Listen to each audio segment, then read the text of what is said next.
Hey friendlies, I'm Carolyn and welcome back to my RV life. Who wants to go to Vegas today? No, not that Vegas.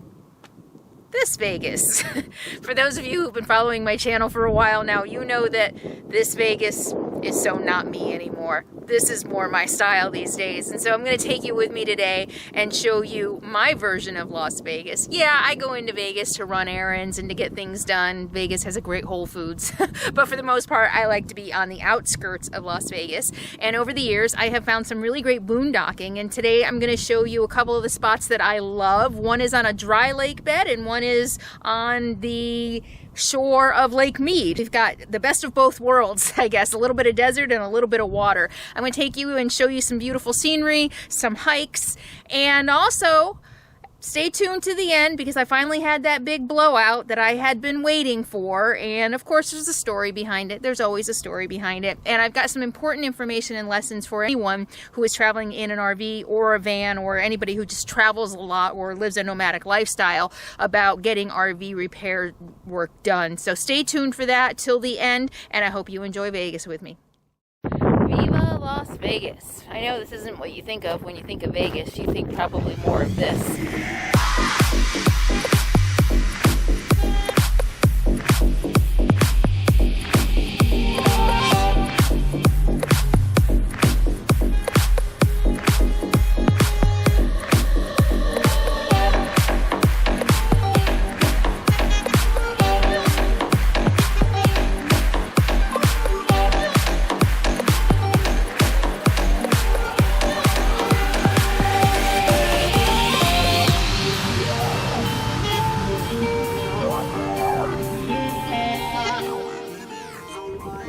This is Las Vegas too, or at least this is Boondocking Las Vegas.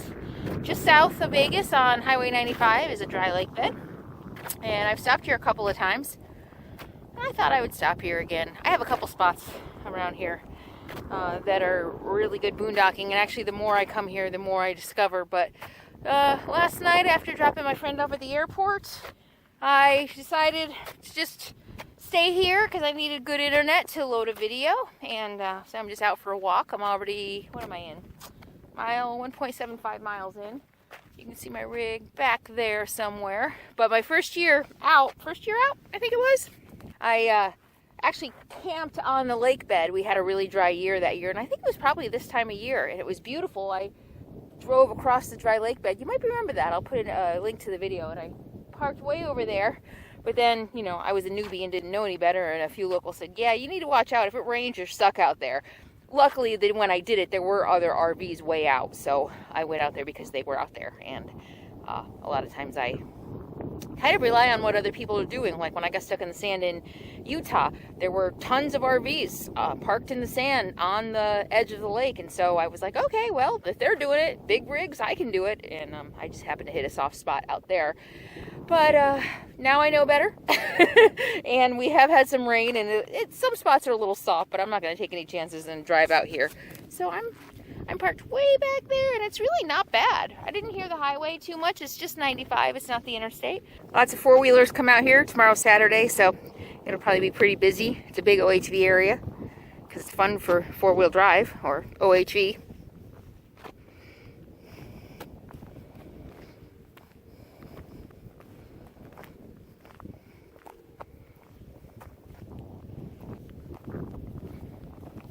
Part about this, well, one of the cool things about this location is you're surrounded by acres and acres and acres of solar panels. I don't know how much of Las Vegas this solar field generates power for, but it's got to be a lot. It's all around me. Actually, right behind me, there are empty racks where they're putting on more. When I first came out here a couple years ago, it was really just down there, where at the foot of that mountain back there. But now they go on literally for probably a mile.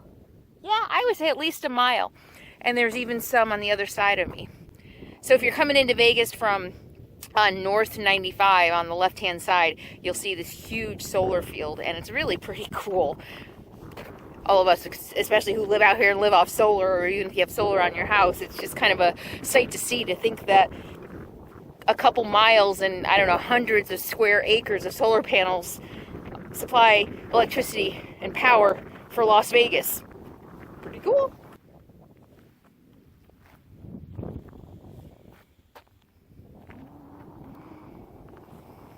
And I've got good internet, and I'm only about a half hour, I think, from Henderson. Yeah, maybe about a half hour, 40 minutes from Vegas. And I'm going to go in tomorrow, do some more errands, and stock up before I move on. It's a beautiful day for a walk.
And I just wanted to share this amazing hike with you.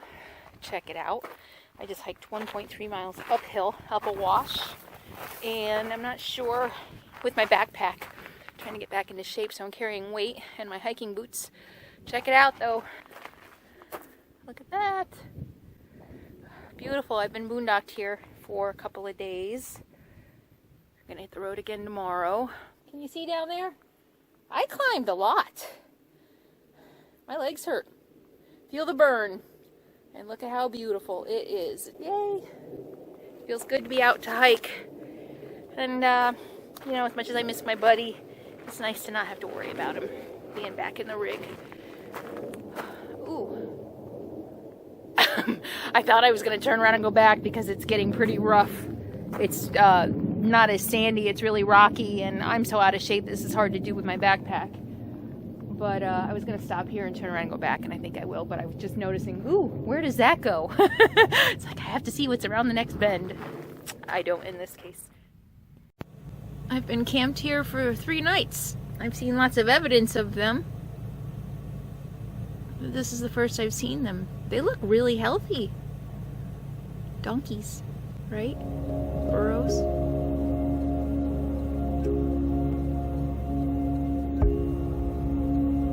Wow, they do. They look healthy. And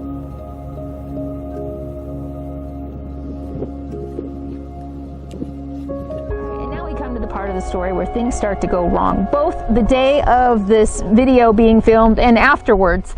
I ended up losing a whole bunch of footage. I was transferring files one night and I accidentally permanently deleted literally like 3 months worth of video that hadn't been made into videos yet. Yeah. And I was able to recover a lot of it, but as I'm going through making videos, some of it is still just gone. It's just completely gone. And unfortunately, a lot of the video that I had of the rest of this is gone. So I'm going to recreate it for you. After spending several days boondocking on the side of Lake Mead, I decided to move on. And as I was going back out that road, I'm driving along and I hear clunk, plop, plop, plop, plop. And I'm like, oh shit. So I get out of the rig and I go inspect, and one of my inner duals was getting pretty flat. And I don't know how many miles out on this road, maybe 5 miles out on this road. And I was like, okay, I can call roadside assistance again, or I'm only like 20 miles from Henderson, Nevada, and I Googled, you know, the closest tire shop. And so I ended up driving it into Henderson. I figured it was a dual, you know, I had another tire on that side. I had 3 other tires in the back that were working, and it wasn't completely flat, although it totally should have been, and maybe it was. Anyway, I went into Henderson, Nevada. So these were my brand new all-terrain tires with a 1-year full warranty, no questions, road hazard, everything covered on it. But I bought them at Les Schwab, I think in California, thinking that Les Schwab was a nationwide chain, and it's not. And so I go into Vegas, I'm looking for a Les Schwab, there isn't one. I called Les Schwab. and unfortunately nobody else could honor the warranty. I guess it's a Les Schwab tire, unlike maybe like a Firestone or something like that. And when I called Les Schwab, they were like, yeah, unfortunately the only thing that you can do is get a new tire and bring the old tire, because we have to see it with you and the receipt, and we'll reimburse you. And so now I have a shower. Long story short, I now have a tire in my shower. That's where I store it. Where else are you going to store a tire in a 24-foot RV, right?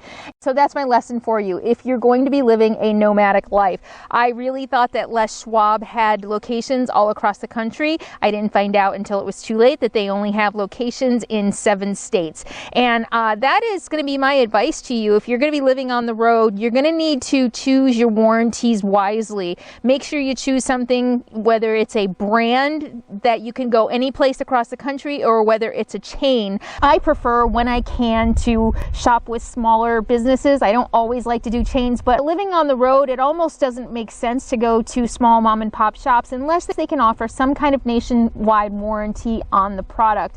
And I had that issue with my transmission with Matilda that supposedly had a Napa warranty that was going to be honored at any Napa auto shop across the country, and there were issues with whether the transmission was really covered. But anyway, it became an issue. This is just something I want, a seed that I want to plant in your head, something for you to think about when you are getting repair work done on your rig. Is it something that, should something go wrong, should something break, and even if you have a warranty, do you have to go back to the original place to get it fixed? Because if so, living a nomadic life, that can be a bit challenging. And I ended up going to a shop, I think just a local shop in Las Vegas, and getting a new tire. Since my front tires were getting really close to needing to be changed anyway, what I did is I bought 2 brand new tires, 2 more all-terrains, and I put one of the front tires in the back to replace the all-terrain that went flat, so that when I do go to Les Schwab, I want them to change out the tire. I didn't want to take any chances about the whole reimbursement thing, so I just have the tire and I'm like, here, look, here's the tire. Look, it's got a gouge in it. See? See, that's what I did. And we'll talk about that in a minute. I just wanted to take the tire to them and have them replace the tire.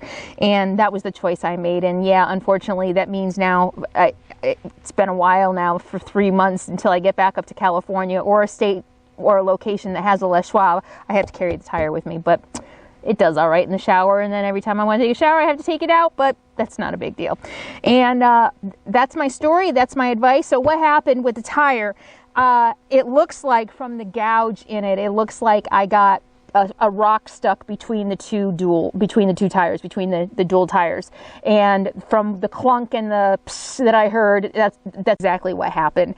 A rock got stuck in there. It was rolling, and it just tore a big gouge in the sidewall and ruined the tire. And but no big deal. I was able to hang out in Vegas and get it done and move on and go to my next location. That's how I hang out in Vegas. I hope you enjoyed hanging out with me, and I hope you learned a little something about RV repair and what to do in the case of getting repairs done while you're traveling across the country. If you like this video and you enjoy hanging out with me and all the adventures that come with it, be sure to click below to subscribe. And if you want instant access to hundreds more videos and insider information, be sure to click over here and check out Patreon. I'll see you next time, and in the meantime, be happy, be free, and be kind. Mwah.